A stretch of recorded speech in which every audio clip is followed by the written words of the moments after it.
Buenos días, chicos. Pasamos a explicar o a seguir explicando el tema 3 sobre principalmente el derecho administrativo.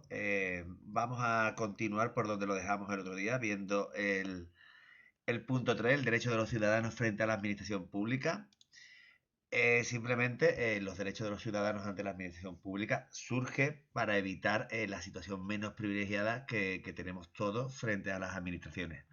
Por lo tanto, estas nos conceden una serie de derechos. Estos derechos se pueden diferenciar entre derechos de carácter general, es decir, para todos los ciudadanos, y derechos derivados de la condición de interesado, es decir, para aquellos ciudadanos que estén realizando un determinado trámite o procedimiento eh, frente a una administración pública, ¿de acuerdo?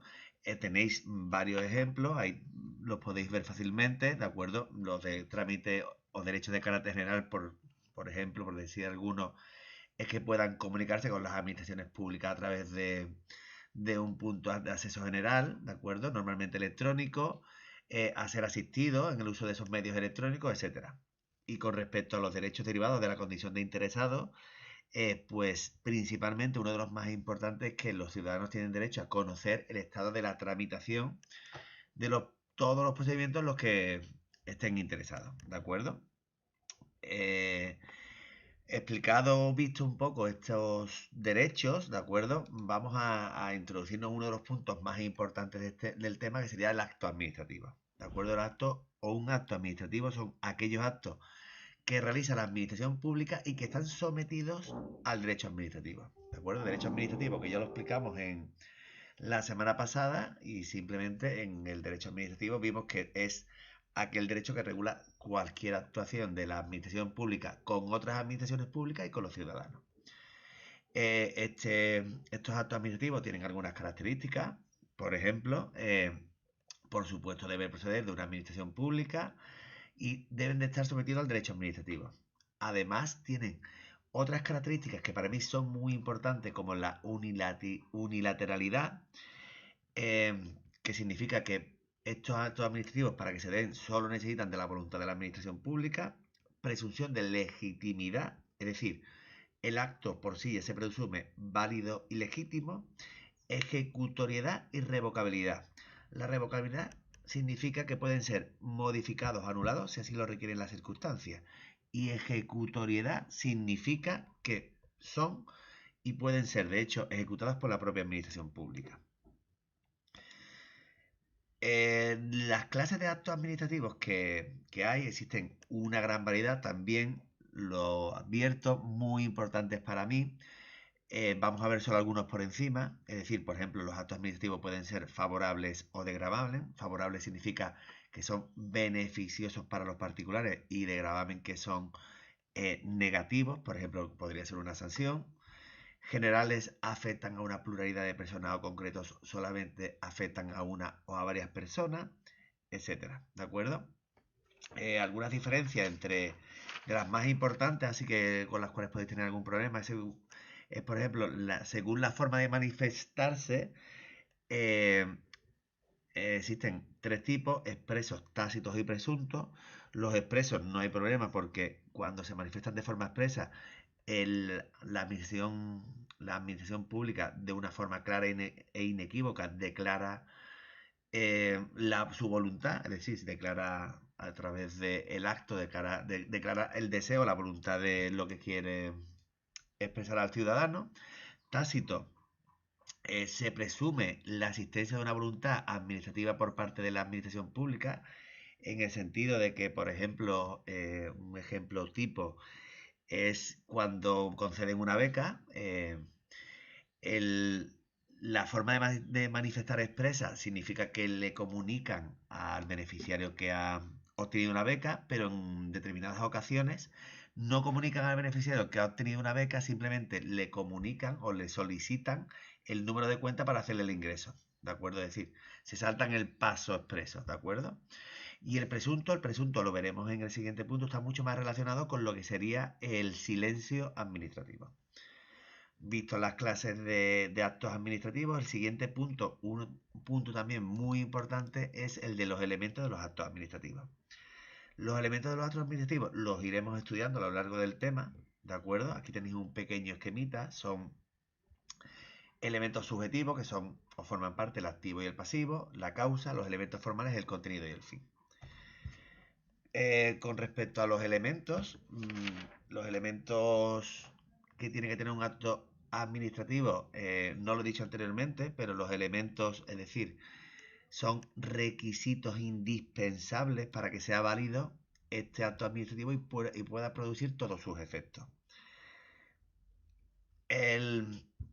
Como decía, los elementos que tenemos son los siguientes. Es decir, existe el sujeto activo y el sujeto pasivo. Sujeto activo es una administración pública, ¿de acuerdo? Y el sujeto pasivo pues será el destinatario. Por ejemplo, si lo vemos con un ejemplo, en una multa de tráfico que pueda ocurrir en cualquier día de nuestra vida, ¿de acuerdo? El sujeto activo sería una administración pública, en concreto podría ser una administración local, un ayuntamiento, y el sujeto pasivo pues sería el destinatario de esa multa, ¿de acuerdo? El elemento objetivo, el contenido, pues el elemento objetivo será el contenido o es el contenido del acto administrativo, ¿de acuerdo? En este caso, el contenido, si seguimos con el ejemplo de la multa, pues sería la imposición de esa multa, ¿de acuerdo? El fin siempre ha de perseguir un interés público, y siguiendo con el ejemplo de la multa, el, el fin en este caso sería el interés público que persigue que las personas no aumenten la velocidad o no superen un determinado límite de velocidad por el bien común. Y la causa, pues la causa ya sería la razón que justifica el acto o por lo que se dicta el acto. En concreto, pues sería pues ese exceso de velocidad. Después tenemos los elementos formales que los iremos viendo en los siguientes puntos. Uno de los primeros elementos formales es la motivación de los actos administrativos. La motivación de los actos administrativos significa que la administración debe de hacer una declaración de los motivos de hecho y de derecho que han dado lugar a dicho acto administrativo. ¿De acuerdo? Aquí tenemos en el ejemplo, en la foto tenemos una foto de una multa en el cual se comunica la motivación del acto administrativo, es decir, hecho que se notifica, ¿de acuerdo? Em, se notifica el motivo y además el derecho que ha dado lugar a dicho acto administrativo, es decir, aprobado por la orden tal, etc. Una vez visto el motivo, pasaríamos al siguiente elemento formal, que sería la forma. La forma, en líneas generales, la forma en la cual se va a producir el acto administrativo va a ser por escrito, ¿de acuerdo? Y normalmente, si es posible, a través de medios electrónicos. La ley también, en determinados casos, pues permite que sea también de forma verbal. Con respecto a la eficacia de los actos administrativos, la eficacia significa el momento a partir del cual produce efectos un acto administrativo. La norma, la norma general nos dice que un acto administrativo produce efectos desde el momento en el que se dicta. ¿De acuerdo? Eh, esta norma tiene varias excepciones, es decir, puede ser que en el caso de que sea la eficacia demorada, es decir, estos actos tendrán validez y producirán efectos desde una fecha posterior a la que se dicte, es decir, se dicta en un momento X, pero producen efectos a partir del momento Y que se establezca en la norma, y eficacia retroactiva, que significa que estos actos o el acto producirá efectos desde el momento en el que se dicta y hacia un momento anterior también, ¿de acuerdo? La comunicación de los actos administrativos, la comunicación se puede hacer de dos formas distintas, o bien por notificación, que se utiliza principalmente cuando el acto va dirigido a una persona o a un conjunto de personas, o bien por publicación. Por publicación significa que el acto irá destinado a una pluralidad indeterminada de personas, es decir, a un gran número de personas. Las notificaciones aparecen reguladas en la Ley de Procedimiento Administrativo y esta ley establece que se notificarán a los interesados las resoluciones y los actos administrativos que afecten a sus derechos, se notificará en 10 días a partir de la fecha en la que se dicte el acto, y además aparece que, muy importante, siempre y cuando se pueda, la notificación se practicará preferentemente por medios electrónicos. La publicación, sin embargo, la publicación se realizará normalmente en el diario oficial que corresponda. Es decir, si es una publicación de la Administración General del Estado, pues se publicará en el Boletín Oficial del Estado.